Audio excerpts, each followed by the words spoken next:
Okay, seventh grade, here are some notes for you for our next section, which is going to be section AA, geometric measurement. Volume of prisms and cubes. Volume is going to be in cubed units.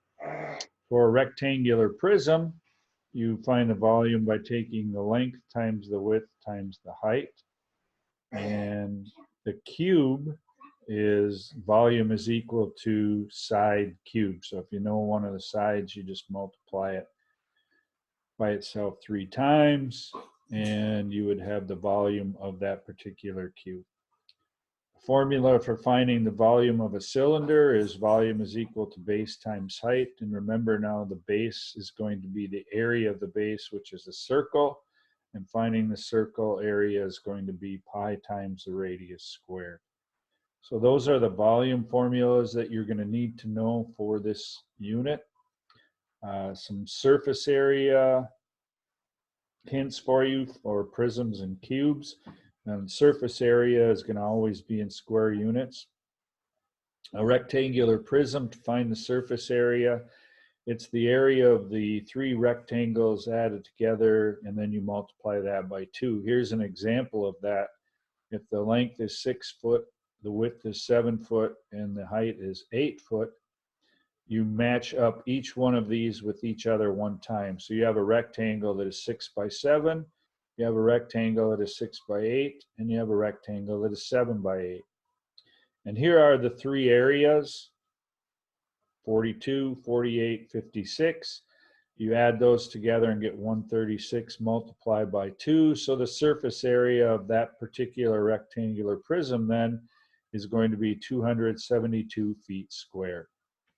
Now, to find the surface area of a cube, you find the area of one of the squares and you multiply it by 6. So if a side is 8 inches, that square 8 by 8 is 64 inches squared. On a cube, there are going to be 6 faces.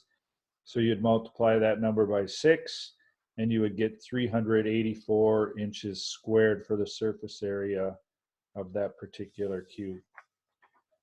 And then we have the formula for finding the surface area of a cylinder.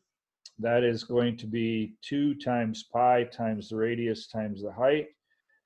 And you're going to add that to 2 times pi times the radius squared. So here's an example. If the radius is 11 inches, or excuse me, the radius is 5 inches and the height is 11 inches, you plug those numbers into the formula, you would have 2 times 3.14 times 5 times 11, and that result is 345 4/10.